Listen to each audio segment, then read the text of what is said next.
As the government talks about reviving nuclear testing, one St. George woman who lived through the fallout says her community is still paying the price. Our Southern Utah correspondent Cannon Sechrest spoke with the Downwinder who says history can't be allowed to repeat itself.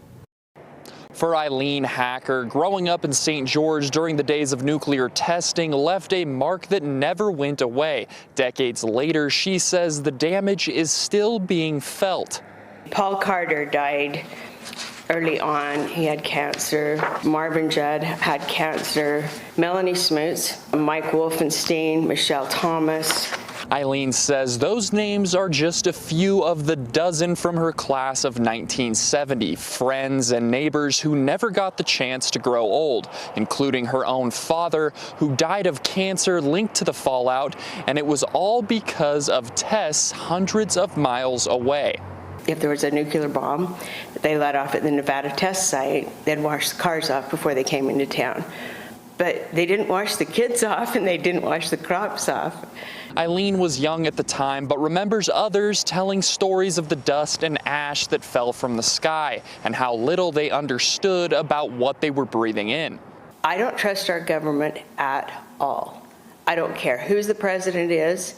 I don't trust them anymore because they blew up hundreds, like 900 bombs. They knew what happened to us. They saw what they did in Japan. I don't trust them. She says that distrust still runs deep, especially now that federal leaders are talking about renewed nuclear testing. The Trump administration insists these would be non-critical explosions, system tests that don't involve actual detonations. But for those who live downwind of the last ones, even the idea of starting again feels dangerous. Why would we want it tested anywhere on the earth? Our government knows what it did to us already. Why would they put it through us? There's just no way. I understand testings. I understand that when you have the weapons, you have the power. But there has to be alternative ways to do this. And even as the years go by, she says many of the people who lived through that era are running out of time to tell their stories. The reason that I'm here today is because the story is dying, because we're all dying.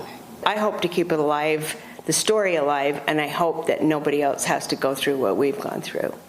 Eileen says she's one of the last voices left from a generation forever changed by the atomic age, and says that she'll keep talking until people listen. Reporting in St. George, Cannon Sechrest, ABC 4 News.